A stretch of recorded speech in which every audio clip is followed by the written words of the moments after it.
बिस्मिल्लाहिर्रहमानिर्रहीम। आज हम पार्ट 2 डिस्कस करेंगे। हमने यूनिट स्टार्ट किया था फार्माकोलॉजी का, drugs affecting gastrointestinal tract system के ऊपर। ठीक है, हमने पार्ट 1 में काफ़ी ब्रीफली डिस्कस किया था कि जो जीआईटी रिलेटेड कौन कौन से डिसऑर्डर होते हैं उनके लिए हमने लास्ट पार्ट 1 में हमने 2 ड्रग्स, इंपॉर्टेंट ड्रग्स के हवाले से प्रॉपर कॉन्सेप्ट लिया था, जिसके अंदर हमने एस्टामिन H2 रिसेप्टर ब्लॉकर के हवाले से बात की थी, एंटीसेट के हवाले से बात की थी, प्रॉपर मैकेनिज़्म ऑफ एक्शन, तमाम चीज़ें हमने उनके हवाले से डिस्कस की थी। आज पार्ट 2 में हम डिस्कस करेंगे प्रोटॉन पम्प इनहिबिटर। इसको प्रोटॉन पम्प इनहिबिटर क्यों कहा जाता है, प्रोटॉन पम्प क्या है, ठीक है, मतलब इसको प्रोटॉन पम्प इनहिबिटर क्यों कहा जाता है, ये प्रोटॉन पम्प किसे कहते हैं, इन चीज़ के हवाले से भी थोड़ा सा हम कॉन्सेप्ट लेंगे। ठीक है, इनहिबिटर का मतलब है रोकना। ठीक है, अच्छा, बगैर टाइम वेस्ट किए आज हम स्टार्ट करते हैं। देखो, पीपीआई जो ड्रग्स है, प्रोटॉन पम्प इनहिबिटर, ये एक नया एजेंट है, एक नए ड्रग्स है जो अल्सर ट्रीटमेंट के लिए इस्तेमाल किया जाता है। ठीक है, वो ड्रग्स, जिन ड्रग्स के एंड में प्रोजोल्स आता है, तो ये ड्रग्स पीपीआई क्लास से बिलोंग करता है। वो जितने भी तमाम ड्रग्स जिसके लास्ट में प्रोजोल आता है, तो इसको हम क्या कहलाते हैं, ये PPI drugs proton pump inhibitor कहलाए जाते हैं। इसमें मुख्तलिफ़ किस्म के ड्रग्स होते हैं, जैसे कि ओमेप्राजोल है, लिंसोप्राजोल, इसोमप्राजोल, पेंटोप्राजोल। तमाम देखिए, अगर आप लास्ट वर्ड्स इनको देखें तो तमाम में प्रोजोल आ रहा है। तो ये ड्रग्स तमाम पीपीआई क्लास से बिलोंग करते हैं, मतलब ये तमाम प्रोटॉन पम्प इनहिबिटर मेडिकेशन, और ये किस लिए दी जाते हैं, अल्सर ट्रीटमेंट के लिए दिए जाते हैं। अब इनका मोड ऑफ एक्शन क्या है, किस तरह अल्सर ट्रीटमेंट के लिए दिए जाते हैं, कैसे काम करते हैं, उनके हवाले से हम बात करते हैं। अच्छा, यहाँ पर एक वर्ड्स लिखा है कि प्रोटोटाइप ओमेप्राजोल। प्रोटोटाइप का मतलब ये है कि भाई इसमें जो सबसे ज़्यादा और जो मतलब पहली और सबसे ज़्यादा जो यूज़ होने वाली जो मेडिसिन है, जो नाम है, वो प्रोटोटाइप कहलाई जाती है। मतलब ओमेप्राजोल जो है वो इस क्लास का प्रोटोटाइप है, और उसके बाद बाकी ये जो लिंसोप्राजोल, इसोप्राजोल, पेंटोप्राजोल, ये बाद में आए हैं। तो इससे सबसे मोस्टली और सबसे पॉपुलर जो ड्रग्स है वो ओमेप्राजोल है। ठीक है, अच्छा, इस ड्रग्स की एक्शन के हवाले से बात करते हैं। तो भाई ये सिंपल सी बात ये कह रहा है कि भाई जो प्रोटॉन पम्प इनहिबिटर है, ये अगर जब हम किसी को देते हैं, फॉर एग्जांपल आप ये मान लें कि हम किसी को ओमेप्राजोल कैप्सूल दे रहे हैं, ठीक है, जैसे राइजिक बड़ा मशहूर कैप्सूल आता है, तो वो कैप्सूल स्टमक में जाके किस तरह काम करता है, उसका काम क्या है, इसको क्यों प्रोटॉन पम्प इनहिबिटर कहा जाता है, उसके हवाले से ज़रा समझो। They act at a specific secretory surface receptor to prevent the final step of acid production. ये पॉइंट एमसीक्यूज के लिए बड़ा इंपॉर्टेंट है कि भाई यहाँ पर क्या है, जो एसिड की प्रोडक्शन होती है हमारे स्टमक के अंदर, उसको फाइनल स्टेप पर कौन रोकता है, तो उसको फाइनल स्टेप पर प्रोटॉन पम्प इनहिबिटर रोकते हैं। अगर फॉर एग्जांपल पैराइटल सेल के अंदर HCl रेडी भी हो जाए, स्टमक में रिलीज़ होने से पहले बिल्कुल लास्ट फाइनल स्टेप पे उसको कौन रोकता है, तो प्रोटॉन पम्प इनहिबिटर ड्रग्स रोकते हैं। ठीक है, ये इसकी क्या करते हैं, इसको रोक देते हैं। This decrease the level of acid in the stomach. जब एसिड ही नहीं रिलीज़ होंगे तो इसकी वजह से स्टमक के अंदर जो उसका जो एसिड की लेवल है वो डिक्रीज़ हो जाएगी। अब ये कैसे रोकते हैं, इसको ज़रा समझने की कोशिश करें। With the pump in the parietal cell is the ATP एडिप्टेज, जिसे कहते हैं adeno triphosphate as enzyme system on the security surface of the gastric parietal cell. इसको थोड़ा सा समझने की कोशिश करो। मान लो कि भाई ये जो है, ये एक आप इसको ये अज्यूम कर लें कि ये एक पैराइटल सेल है। ठीक है, ये एक पैराइटल सेल है, और इस पैराइटल सेल के ऊपर एक पंप लगा हुआ है। क्या लगा हुआ है, आप मान लें कि भाई ये इसके ऊपर क्या है, ये एक पंप लगा हुआ है। ये पंप, इस पंप को हम क्या कहते हैं, इसको हम मतलब एडिनो ट्राइफॉस्फेट एंजाइम भी कहते हैं, एंजाइम सिस्टम भी कहते हैं। इस पंप का काम क्या है, ये पंप अगर फॉर एग्जांपल आपको पता है, जहन में रखना, अगर फॉर एग्जांपल जो हमारे हिस्टामिन है या गेस्ट्रिन है या एसिटाइलकोलाइन है, वो तमाम जिस पैराइटल सेल को स्टिमुलेट करते जाए, भाई आप क्या करें, HCl की प्रोडक्शन करो, ये तो करेगा, लेकिन इसको बाहर इस पैराइटल सेल से हाइड्रोक्लोरिक एसिड को बाहर निकालना किसके ज़रिए होगा? इस प्रोटॉन पंप, इस पंप के ज़रिए वो बाहर आएगा। वो जो भी हाइड्रोक्लोरिक एसिड बन रहा है वो केस किसके थ्रू आएगा? वो बेसिकली इसी के थ्रू बाहर आएगा, स्टमक के अंदर वो रिलीज़ होगा। इसमें होता क्या है जहन में रखना, यहाँ पर इसके जो H और K लिखा है ना, यहाँ देखो ये स्टिमुलेशन होती है, यहाँ पर इसके अंदर हाइड्रोजन आयन्स बनते हैं। इस पंप का काम क्या है? पैराइटल सेल से हाइड्रोजन आयन को बाहर भेजना और यहाँ बाहर स्टमक से पोटाशियम को सेल के अंदर भेजना, ये इस पंप का काम है। तो आप ये एग्जूम करें जब हिस्टामिन हो गया, ठीक है, गेस्ट्रिन हो गया या प्रोस्टाग्लैंडिन हो गए, ये क्या करते हैं? ये जब इस पैराइटल सेल को स्टिमुलेट करते हैं कि भाई आप हाइड्रोक्लोरिक एसिड की प्रोडक्शन करते जाओ, जितना ज़्यादा एसिड स्टमक के अंदर रिलीज़ होगा तो स्टमक और एसिडिक नेचर होगा, तो वो स्टमक की लाइनिंग को नुकसान पहुंचाएगा, और अगर वहाँ पर अल्सर है तो उसको नुकसान पहुंचाएगा। तो जब हम क्या करते हैं, ये जहन में रखना, जब हम प्रोटॉन पंप इनहिबिटर देते हैं, ये प्रोटॉन पंप इनहिबिटर क्या करता है, ये आप ये मान लें कि भाई ये एक प्रोटॉन पंप इनहिबिटर है, ठीक है, और इसको मैंने दिए सीधा चला जाएगा, भाई ये आ जाएगा इस प्रोटॉन पंप जो है, ये जो येलो कलर का जो पंप है, इसके ऊपर आके उसको ब्लॉक कर देगा। क्या कर देगा? फाइनल स्टेप पर ही आके इस हाइड्रोजन आयंस मतलब हाइड्रोक्लोरिक एसिड को बाहर आने नहीं देगा। जब हाइड्रोक्लोरिक एसिड बाहर नहीं आएगा तो स्टमक के अंदर जो एसिड होगा वो जब मतलब फाइनल स्टेप पर हो गया, फाइनल स्टेप पर ही रुक गया। जब ये एसिड बाहर नहीं आएगा, स्टमक के अंदर ज़्यादा इसकी रिलीज़ नहीं होगी, अगर वहाँ पर अल्सर है तो उसको टाइम मिलेगा, तो उसको टाइम हीलिंग के लिए टाइम मिल जाएगा, वो अल्सर हील होता जाएगा, वो अल्सर ठीक होता जाएगा। तो प्रोटॉन पंप इनहिबिटर क्या करते हैं? आके इस पंप को ही रोक देते हैं, इससे हाइड्रोजन आयन बाहर ही नहीं निकलता, ठीक है, इसको स्टिमुलेशन नहीं मिलती और ये बाहर ही नहीं निकलता, ठीक है। तो ये थोड़ा सा कॉन्सेप्ट है इसके हवाले से। अच्छा, यहाँ पर अब ये कह रहे यूज़ किस चीज़ के लिए करते हैं? Short term treatment active duodenal ulcer हो उसके लिए भी यूज़ किया जाता है, गैस्ट्रोएसोफेजियल रिफ्लक्स डिजीज़ के लिए भी यूज़ किया जाता है, एरोसिव एसोफेजाइटिस मतलब आपके एसोफेगस जो है, अगर उसकी लाइनिंग जो है वो एसिडिक जो स्टमक के कंटेंट की वजह से वो डैमेज वगैरह हो गई है तो उसके लिए भी दिया जाता है, और बिना गैस्ट्रिक अल्सर इसके लिए भी इस्तेमाल किया जाता है। तो पीपीआई ड्रग जो है इन तमाम के लिए दिए जा सकते हैं। लॉन्ग टर्म ट्रीटमेंट की बात करें, maintain the therapy for the healing of erosion of disorder.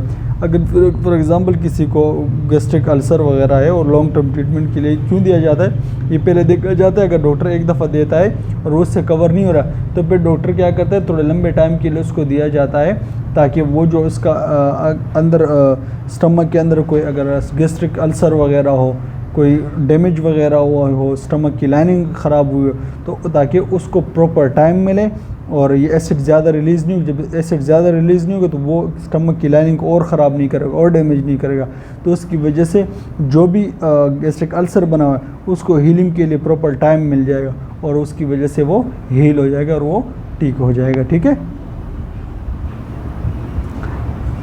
अच्छा, precaution with the use of PPI drugs, वो पेशेंट जिसको एलर्जी है इससे उसको नहीं दिया जा सकता, ठीक है। अगर कोई पेशेंट प्रेग्नेंट है तो उसको बड़ा क्वेश्चन मतलब इसको बड़ा ख्याल से और तरीके से इसका दिया जाएगा ताकि उसको नुकसान वगैरह ना करे। अच्छा, इसके एडवर्स इफ़ेक्ट की बात करते हैं तो एडवर्स इफ़ेक्ट हो सकता है पीपीआई ड्रग्स देने की वजह से कोई एडवर्स इफ़ेक्ट हो सकता है, डिजीज़ हो सकता है, हेडेक हो सकता है, एस्थीसिया कहते हैं बहुत ज़्यादा थकावट महसूस होना, एक जिस्म में बड़ा दर्द वगैरह थकावट फील होना। इसमें ये नहीं है कि मसल उसके बड़े कमज़ोर हो गए, ये नहीं होता, बट वैसी जो इंसान है उसको बेतहाशा थकावट और सुस्ती वगैरह महसूस होती है, इस्थीनिया उसे कहते हैं। लॉस ऑफ स्ट्रेंथ मतलब उसको बिल्कुल थकावट मतलब उसके जिस्म में जान नहीं होती, इस तरह फीलिंग होती है। वर्टिगो कहते हैं, चक्कर आते हैं, ठीक है। इसमें इंसान को इस तरह फील होता है कि भाई ये जो मतलब इस तरह फील होता है कि ये ज़मीन जो है या कोई चीज़ घूम रही है, या उसको ये फील होता है कि भाई मैं घूम रहा हूँ, उसको तरह चक्कर वगैरह आते हैं। आइसोनोमिया नींद के जो है वो उसको मसले स्टार्ट हो जाता है, नींद डिस्टर्ब हो जाती है, ठीक है। जो सोने का तरतीब है वो उसका डिस्टर्ब हो जाता है, नींद का ना आना, आइसोमिया। अच्छा, GIT के ऊपर भी इसका असर हो सकता है, डायरिया हो सकता है, इसकी वजह से एब्डोमिनल पेन भी हो सकते हैं, nausea, vomiting, dry mouth and tongue atrophy भी हो सकती है। ठीक है। अच्छा, रिस्पायरेटरी के ऊपर इसका कफ, खांसी वगैरह इसकी वजह से हो सकती है, स्टफ़ी नोज़ मतलब नाक बंद भी हो सकता है, हॉर्सनेस हो सकती है, आवाज़ जो है वो थोड़ा सा ऐसा हॉर्सनेस मतलब जैसे घोड़ों की तरह आवाज़ नहीं होती, बड़ी आवाज़ इस तरह हो सकती है, हॉर्सनेस हो सकती है। अच्छा, एपिस्टेक्सिस हो सकता है, नाक से ब्लीडिंग वगैरह भी हो सकती है। ठीक है, तो ये PPI ड्रग्स के एडवर्स इफेक्ट है। अच्छा, अगर आप PPI ड्रग्स किसी को देते हैं तो बिफोर द मील, खुराक से पहले देना, ये MCQ ज़हन में रखना। ठीक है। Ensure the patient does not open the achieve and the crush the drugs, patient को इंश्योर करना चाहिए कि भाई वो जो कैप्सूल है उसको ना आपने चबाना है, ना उसको क्रश करना है, ना बल्कि बस उसको पानी के साथ निगल लेना है। Provide the safety measurement if a CNS dysfunction happens, मतलब अगर उसको सेंट्रल नर्वस सिस्टम के ऊपर इस PPI ड्रग्स की वजह से कोई इफेक्ट हुआ है तो आपने उसको प्रॉपर सेफ्टी मेजरमेंट के हवाले से बताना, क्योंकि सेंट्रल नर्वस सिस्टम पे हमने अभी पढ़ रहा था, यहाँ पर इसका इफेक्ट होता है सेंट्रल नर्वस सिस्टम के ऊपर, इसकी वजह से डिजनेस होता है, हेडेक हो सकता है, चक्कर भी आ सकते हैं। तो इन तमाम चीज़ों के हवाले से उसको सेफ्टी का ख्याल करना होगा। ठीक है। अच्छा, arrange the medical follow up if the symptom are not resolve after the 4 to 8 week of therapy, अगर किसी पेशेंट को उसको दिया गया है, इसको 4 से 8 वीक के लिए इस्तेमाल के लिए दिया गया है और उससे वो प्रॉपर ठीक नहीं हुआ, इसका जो अल्सर है वो ठीक नहीं हुआ, तो दोबारा से फॉलोअप करना होगा डॉक्टर के पास, वो दोबारा से इसको देखेगा, दोबारा से अगर ज़रूरत हो तो उसको कंटिन्यू करेगा या मेडिसिन चेंज करेगा।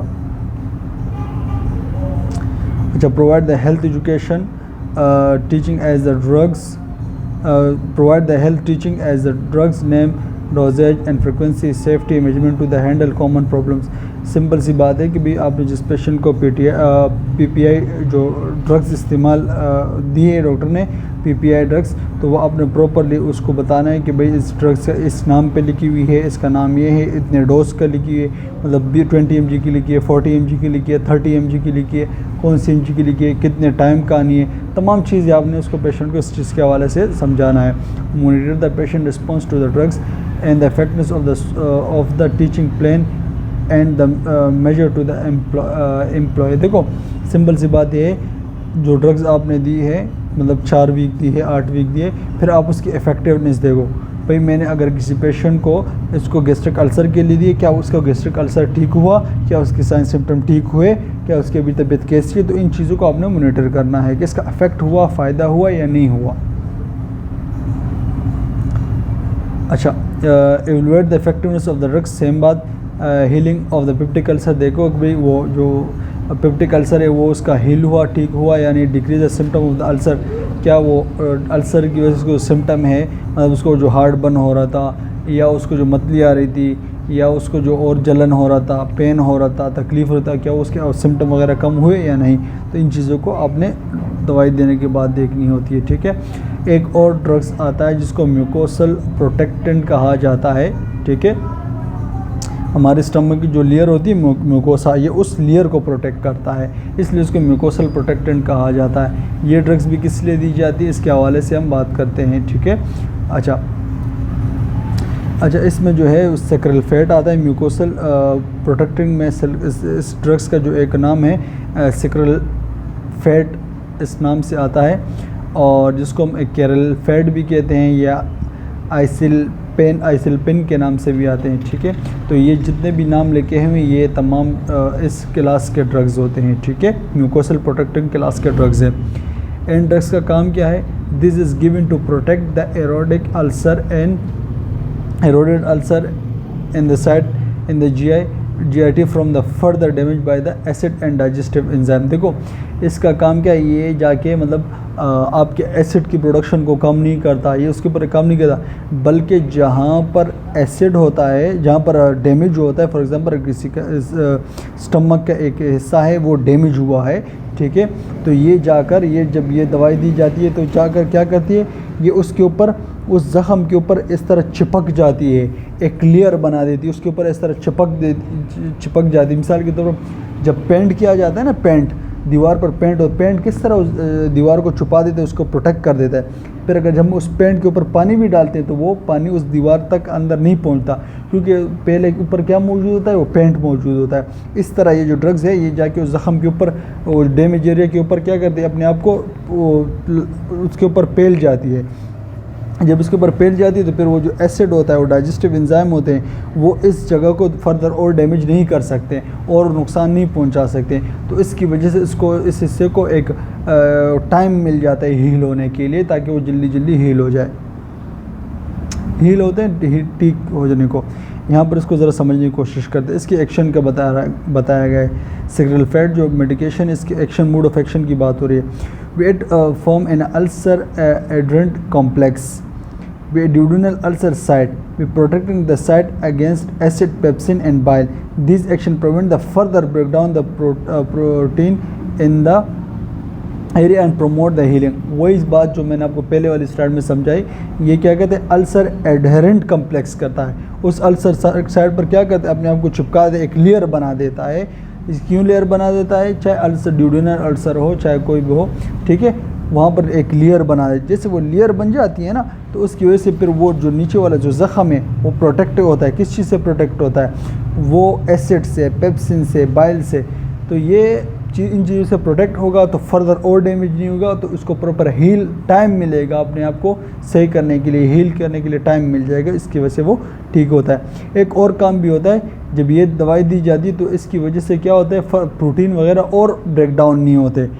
प्रोटीन ब्रेक डाउन नहीं होते तो उसकी वजह से होता क्या है, वो जो जगह हील हो रही थी उसको और ज़्यादा प्रमोट होता है, उसकी हीलिंग जो होती है और ज़्यादा प्रमोट होती है, और जल्दी जो जगह है वो हील हो जाती है। ठीक है,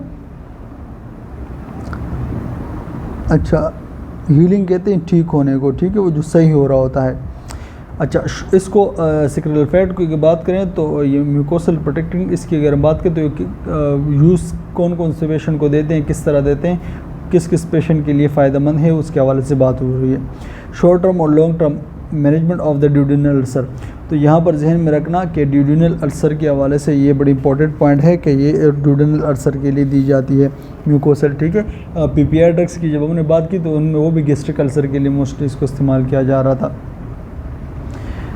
अच्छा, इसका काम हाइड्रोक्लोरिक एसिड को रोकना नहीं है, बंद करना नहीं है, उसकी प्रोडक्शन के ऊपर इसका काम नहीं है, लेकिन ये क्या करती है, उसको ऊपर से उस ज़ख़म को सिर्फ रोक देती है, प्रोटेक्ट करती है।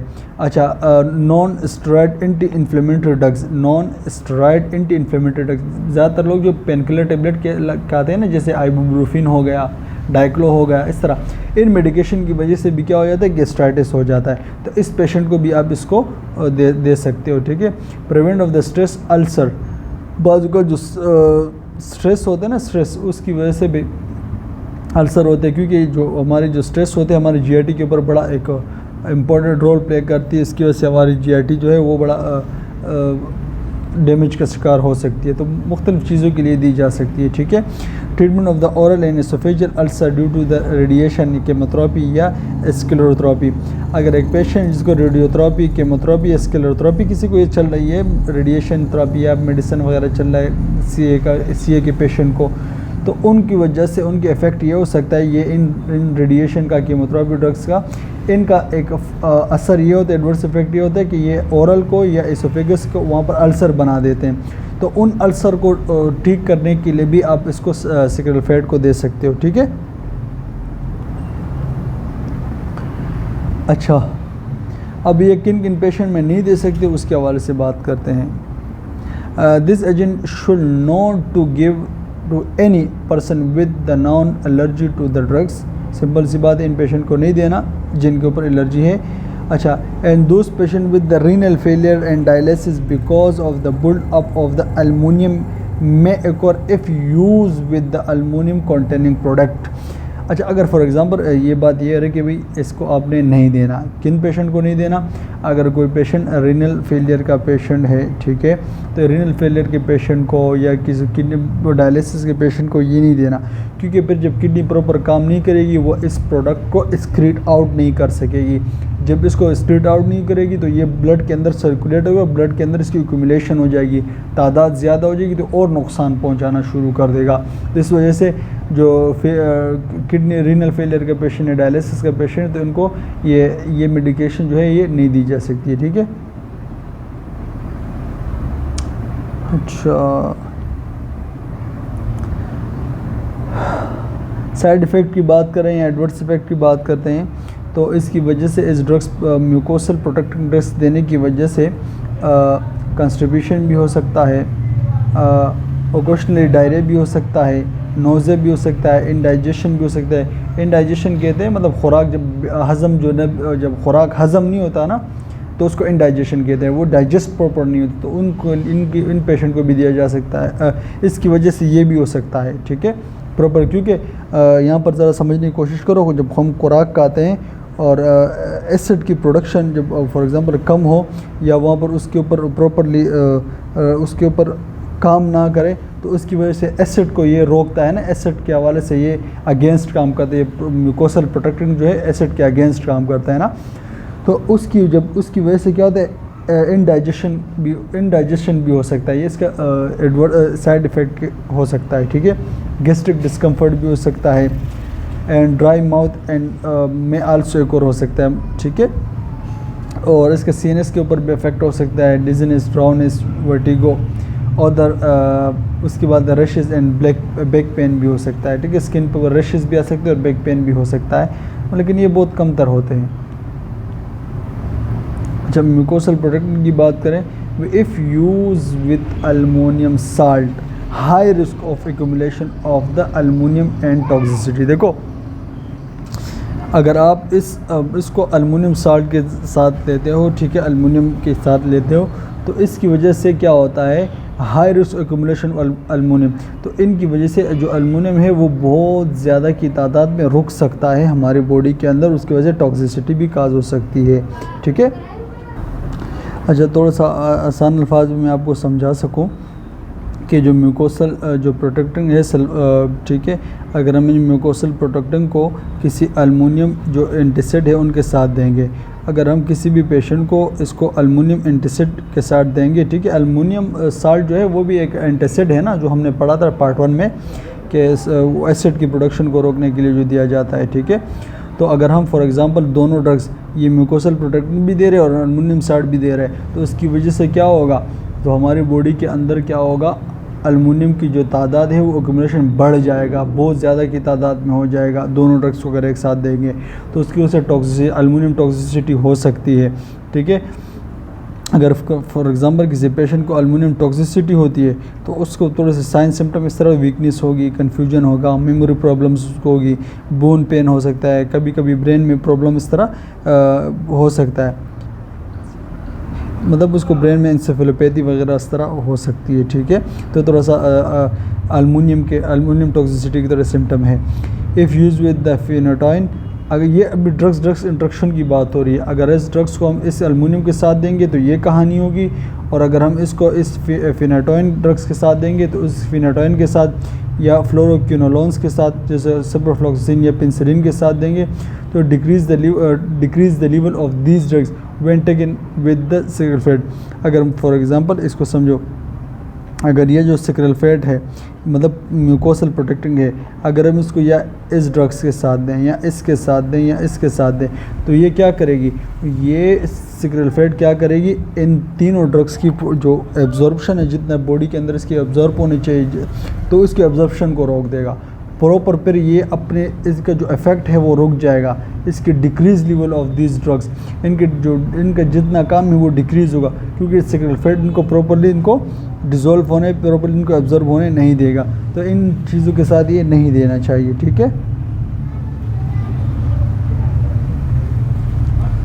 अच्छा,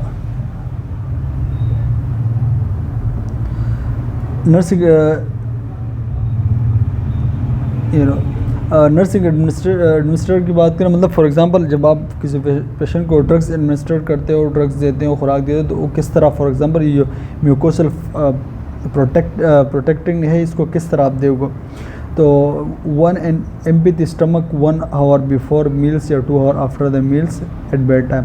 इसको खाने से पहले 1 घंटा या खाने के 2 घंटे बाद आप इसको दे सकते हो। ये पॉइंट जहन में लाजमन रखना, ठीक है, एग्जामिनेशन पॉइंट ऑफ व्यू से। जो स्लाइड में जहाँ पर ब्लू इसको जो डार्क किया गया है ना, इन चीज़ों के ऊपर फोकस किया करें। Monitor for the side effect like constipation भी इसकी वजह से हो सकता है, GIT अपसेट भी हो सकती है। अच्छा, पेशेंट को आपने कहना है कि भाई हाई जो फाइबर फूड है वो ज़्यादा इस्तेमाल करें, ठीक है, और फ्लूइड जो है वो भी ज़्यादा से ज़्यादा इस्तेमाल किया करें ताकि कॉन्स्टिपेशन वगैरह ना हो और आपकी GIT अपसेट ना हो। अच्छा, administer antacid between the dose. अच्छा, फॉर एग्जांपल अगर किसी की आप एंटासिड भी दे रहे हो और म्यूकोसल प्रोटेक्टेंट भी दे रहे हो तो उनके दरमियान आपने कम थोड़ा टाइम का वक्फा रखना है। Between dose of the not within the 30 minutes of the cigarette fed. For example अगर आपने एक मेडिसिन दी, एंटासिड दिया, तो सिगरेट फेड को आप उस 30 मिनट के अंदर नहीं देना, मतलब उसको 1 घंटे बाद दे सकते हो या 2 घंटे बाद इस तरह दे सकते हो, लेकिन not within the 30 minutes of the cigarette fed dose. जो सिगरेट फेड की डोज है वो आपने फिर 30 मिनट्स में नहीं देनी, मतलब दोनों मेडिसिन को एक साथ आप नहीं दे सकते, वक्फा करोगे, ठीक है, ताकि पहले वाली मेडिसिन प्रॉपरली एब्जॉर्ब हो सके। अच्छा, फिर यहाँ पर एक और बात की गई है कि भाई provide the comfort measurement if the CNS effect occur, ठीक है, अगर CNS के ऊपर से कुछ अफेक्ट होता है तो प्रॉपरली आपने कंफर्ट मेजरमेंट प्रोवाइड करनी है पेशेंट को। हेल्थ टीचिंग देनी है ड्रग्स के हवाले से, उसके नेम के हवाले से, डोज के हवाले से, फ्रिक्वेंसी के हवाले से, सेफ्टी मेजरमेंट के हवाले से, ठीक है। Monitor the patient response to the drugs effect, वही बात हो गई, अगर वो किस तरह रिस्पॉन्स कर रहा है, उसका फ़ायदा क्या हुआ, फ़ायदा हुआ या नहीं, उन ड्रग्स के हवाले से बात करनी है। लास्ट में एवोल्यूशन मतलब जिस चीज़ के लिए आपने ये ड्रग्स दी है क्या वो हीलिंग अल्सर प्रॉपर हील हुआ है, नो फॉर्मेशन ऑफ अल्सर, क्या बाकी अल्सर की फॉर्मेशन तो नहीं हो रही, तो इन चीज़ों के हवाले से आपने बाद में एवोल्यूएट करना है, ठीक है, कि उससे फ़ायदा हुआ है या नहीं। अच्छा, थर्ड ड्रग्स हम बात करेंगे प्रोस्टाग्लैंडिन एनालॉग्स की बात करें। प्रोस्टाग्लैंडिन एनालॉग्स ये भी किस लिए दिया जाता है, ये भी स्टमक के हवाले से, अल्सर के हवाले से दिया जाता है। अब इन ड्रग्स की बात करते हैं ये किस तरह काम करते हैं। प्रोस्टाग्लैंडिन एनालॉग्स क्या होते हैं? प्रोस्टाग्लैंडिन एनालॉग्स की एक ड्रग्स की एग्जांपल जो है वो है मिज़ोप्रेस्टोल। मिज़ोप्रेस्टोल जो होता है वो बेसिकली प्रोस्टाग्लैंडिन एनालॉग्स क्लास से बिलोंग करता है। This agent is the synthetic in prostaglandin E1 analogs that is employed to protect the lining of the mucosa of the stomach. Basically ये जो मिज़ोप्रेस्टोल होता है ना, ये बेसिकली देखो प्रोस्टाग्लैंडिन जो होता है ना, प्रोस्टाग्लैंडिन ये नेचुरली हमारी बॉडी के अंदर इस तरह बन रहे होते हैं और ये हमारे स्टमक की जो लाइनिंग को प्रोटेक्ट कर रहे होते हैं, ठीक है। ये जो आर्टिफिशियली दिया जाता है प्रोस्टाग्लैंडिन लोग, ये बिल्कुल उसी तरह होता है। ये जो सिंथेटिक मतलब इसको आर्टिफिशियली बनाया जाता है लेबोरेटरीज़ के अंदर, प्रोस्टाग्लैंडिन E1, ये प्रोस्टाग्लैंडिन E1 मतलब मेडिसिन की बात हो रही है, प्रोस्टाग्लैंडिन E1 एनालॉग, ये बेसिकली ऐसे एजेंट होते हैं जो बेसिकली कहाँ पर बनाए जाते हैं, लेबोरेटरी की बनाए जाते हैं। ये किस लिए दिए जाते हैं? ताकि जो स्टमक के अंदर म्यूकोसा है उसकी लाइनिंग को वो प्रोटेक्ट कर सके, उसकी लाइनिंग को हिफाजत कर सके, ठीक है, ताकि उनकी जो लाइनिंग है वो स्टमक की एसिड की वजह से डैमेज ना हो। तो ये मिज़ोप्रेस्टोल या प्रोस्टाग्लैंडिन एनालॉग्स जो होते हैं बेसिकली म्यूकोसा की जो लाइनिंग है उसको हिफाजत के लिए, उनकी प्रोटेक्ट के लिए दी जाती है।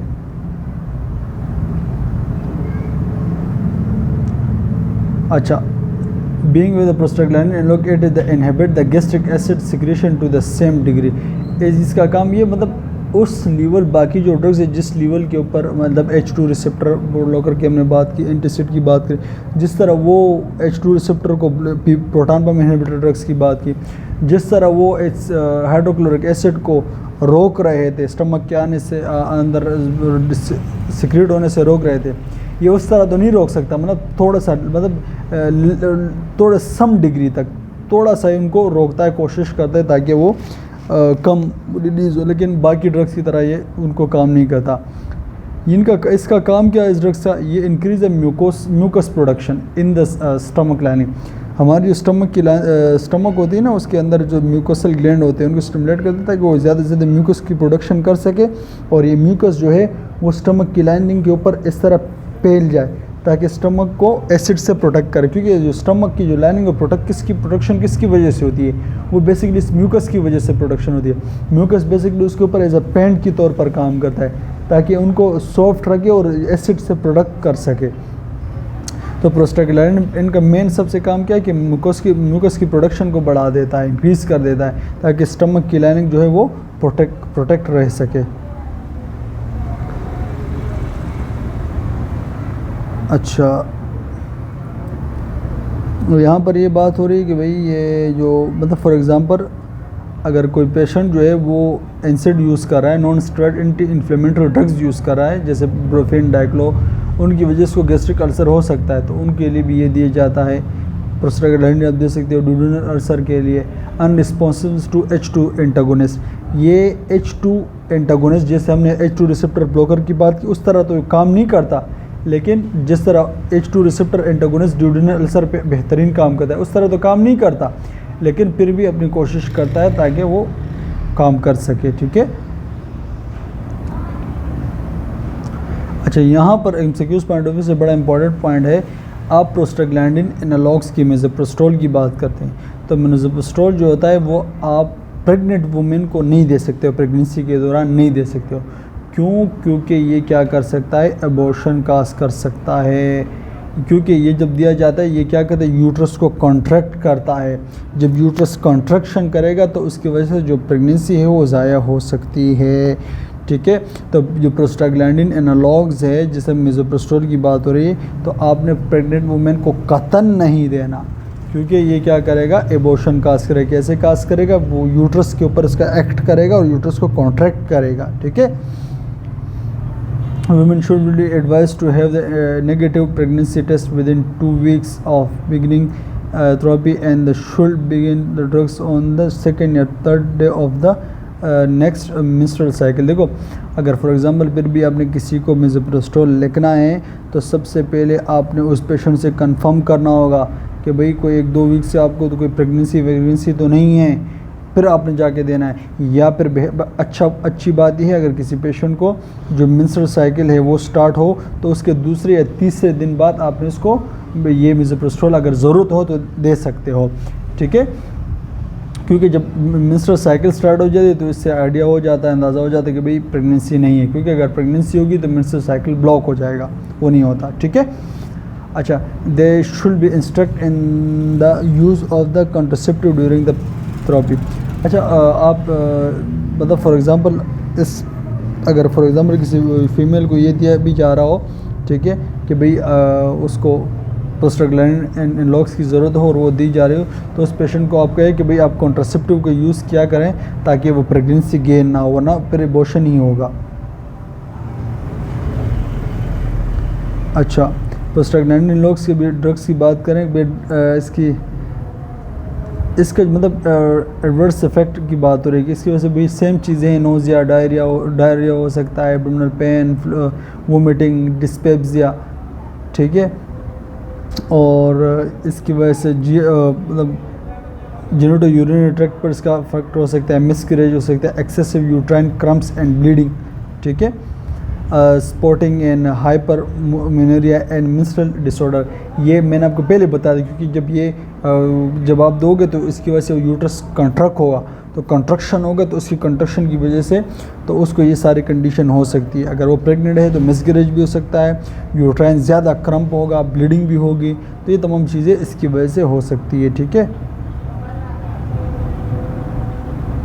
ड्रग्स एडमिनिस्ट्रेशन की बात करें तो भाई क्या कह रहे हैं, administer the patient with the risk of the non steroid anti inflammatory drugs induce ulcer. अगर फॉर एग्जांपल किसी पेशेंट को non steroid anti inflammatory drugs की वजह से कोई अल्सर वगैरह हुआ तो ठीक है, उस पेशेंट को भी आप ये दे सकते हो प्रोस्टाग्लैंडिन एनालॉग्स।